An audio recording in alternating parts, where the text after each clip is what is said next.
Hola, bienvenidos a mi canal. Soy Miguel Ángel Hidrogo y les compartiré noticias, testimonios de conversión, música y mucho más de nuestra Santa Iglesia Católica. No olvides suscribirte a mi canal y darle a la campanita de notificaciones.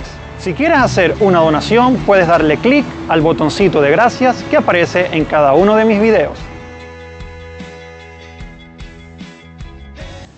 De profesor de apologética evangélica a explorar el mundo anglicano, el ortodoxo y hacerse católico.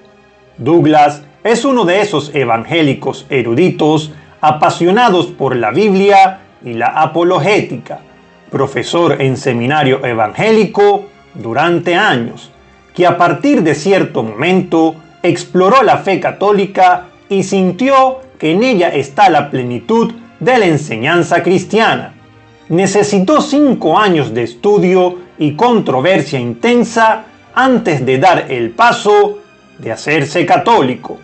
Ha contado su historia con detalle en un libro, Ex Evangélicos. Douglas, esta es su historia de descubrimiento de la Iglesia Católica. Infancia casi sin fe, alejado de Dios en la adolescencia. No recibí una educación muy religiosa, explica Douglas sobre su infancia. Indirectamente me enseñaron que Dios existía y mantuve una vaga creencia en él hasta el instituto, cuando me convertí en un agnóstico en la práctica.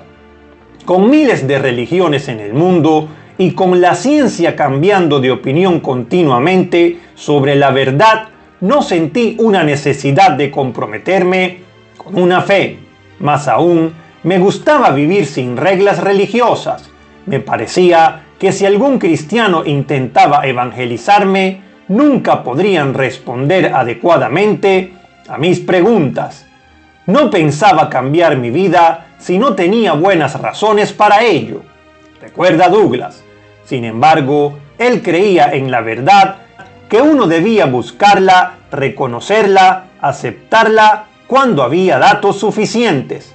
El último año de instituto conoció a un par de cristianos evangélicos que conocían de verdad su fe y rápidamente destrozaron mis argumentos contra el cristianismo. Mi increencia se convirtió en algo que dependía ya de solo mi voluntad y no tardé mucho en rendirme y aceptarlo. Recé pidiendo el perdón de Dios y poniendo en Jesús mi confianza para ser salvado. Apasionado por la apologética, al seminario evangélico. Ese verano se apuntó a hacer un trabajo en un campamento cristiano de vacaciones y allí empezó a aprender sobre la fe. Se animó a estudiar teología en la universidad, especializándose en apologética, la defensa argumentada y razonado de la fe, la Biblia, las posiciones cristianas. Le gusta recordar la frase de San Pablo en 2 de Corintios 10:5. Destruimos argumentos y toda altivez que se levanta contra el conocimiento de Dios. Ganar almas implica a menudo destruir los argumentos malos y falsos que alejan de la verdad.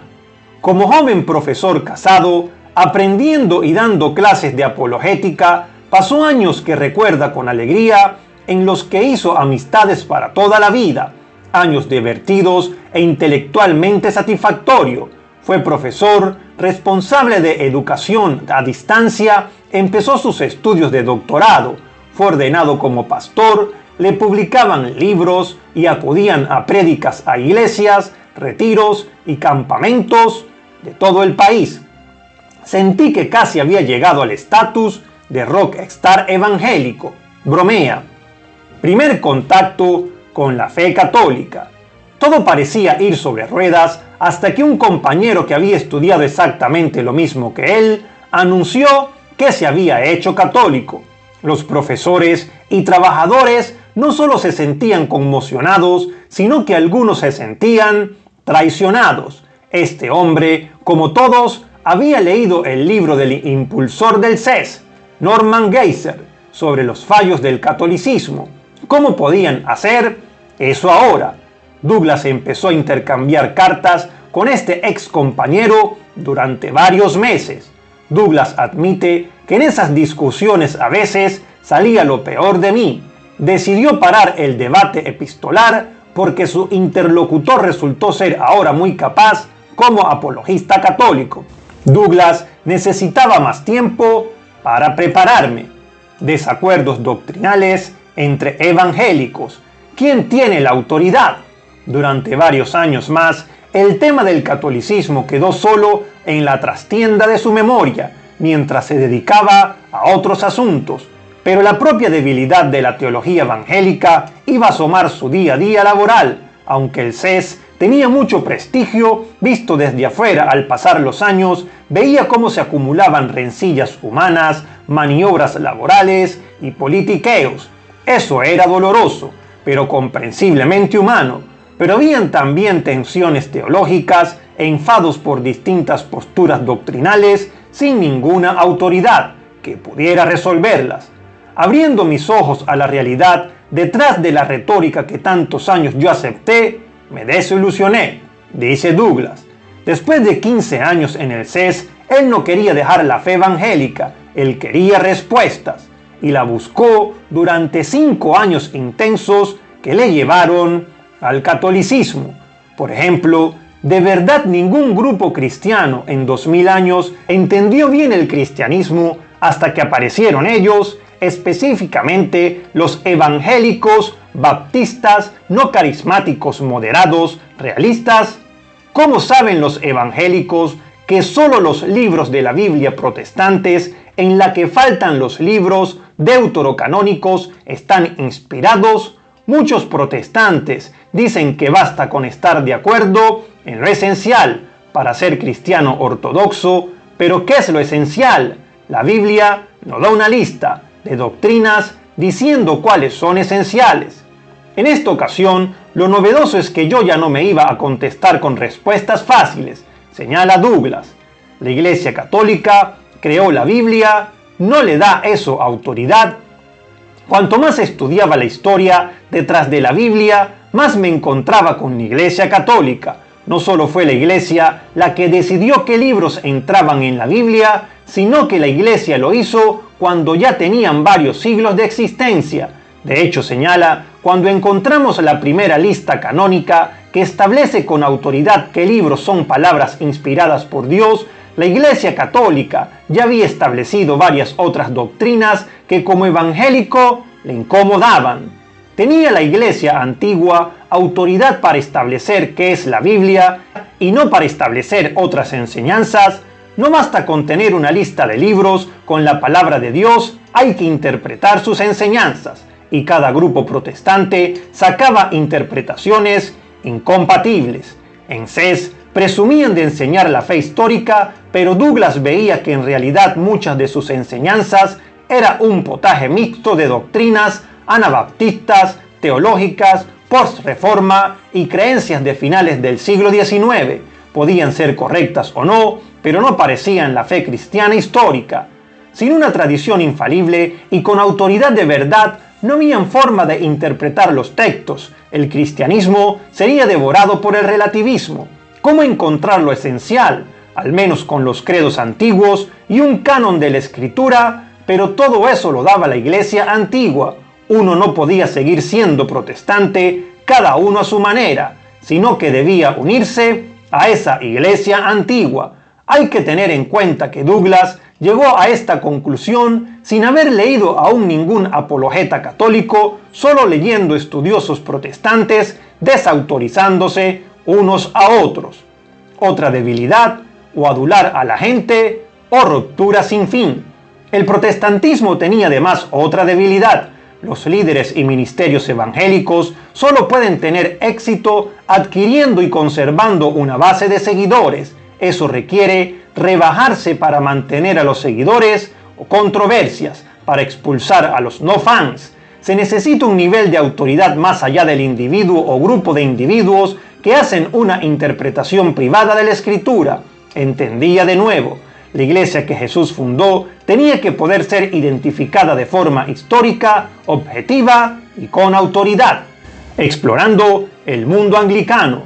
Pasado 3 años de investigación en el CES, se inquietaron con él. Decidió empezar a acudir con su familia a iglesias anglicanas conservadoras que habían roto con el episcopalianismo, el anglicanismo liberal, que acepta todo tipo de pecados sexuales. Estos anglicanos conservadores le introdujeron más en la historia de la iglesia, la liturgia, los credos antiguos, pero seguían sometidos a las mismas debilidades que el mundo evangélico y su falta de unidad doctrinal.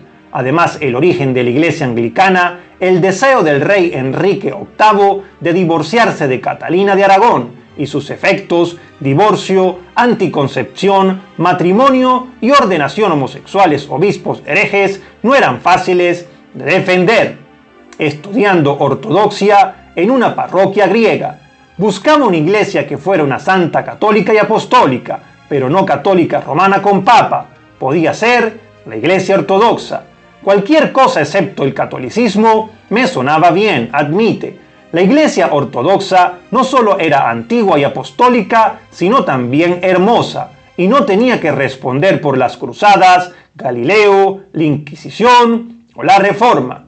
Mejor aún, no tenía papa con el que tratar. De hecho, la fe era tan mística que la mayoría de protestantes no tenían ni idea de qué se enseñaba. Tomé clases de ortodoxia en una iglesia griega local con otros miembros del CES, algunos de los cuales se hicieron ortodoxos. Sin embargo, pronto vio que en el mundo real la ortodoxia estaba muy dividida por razones étnicas y culturales, y que si se hacía ortodoxo tendría que meterse en batallas este-oeste contra los católicos, y yo dudaba tener alguna oportunidad contra la iglesia de Agustín, Anselmo y Tomás de Aquino. Y muchas de las estrategias problemáticas del protestantismo pervivían en esta ortodoxia. Solo quedaba la iglesia católica por examinar, con todas sus extrañas doctrinas: María, el purgatorio, la infalibilidad papal, rezar a los difuntos, clero célibe y al parecer mucho de él homosexual o pedófilo, según insistía la prensa, con tristes casos reales.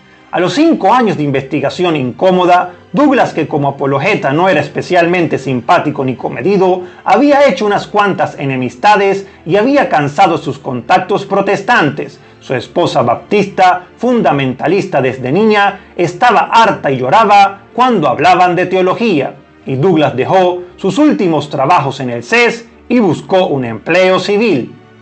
Explorar la fe católica y descubrir muchos antiguos compañeros. Finalmente, en 2013, decidió apuntarse a un curso de iniciación cristiana para adultos, el curso oficial para los que consideraban hacerse católicos. Si llegaba la Pascua y no había descubierto una forma de salir, la iglesia se quedaría conmigo, pensaba, pero entonces descubrió que más de 20 antiguos alumnos del CES, de entre 20 y 40 años, se estaban haciendo católicos, o lo habían hecho en los últimos años. Muchos de ellos cuentan sus testimonios en el libro. Eran enamorados del Señor y de la palabra, que buscaban la iglesia que Cristo fundó, y la mayoría había hecho su viaje espiritual por separado. Solo ahora iban contactando unos con otros. Para aclarar mis ideas, blogueé, debatí, enseñé y discutí todos los temas conflictivos del catolicismo.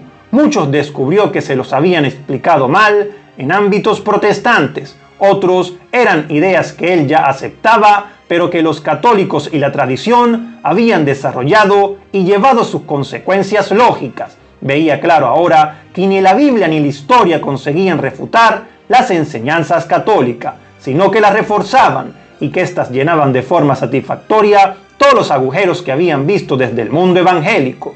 En su época de investigaciones, le asombró comprobar que los católicos que se habían hecho evangélicos tendían a odiar o no entender bien el catolicismo, mientras que los católicos ex-evangélicos, por el contrario, apreciaban y entendían el mundo evangélico.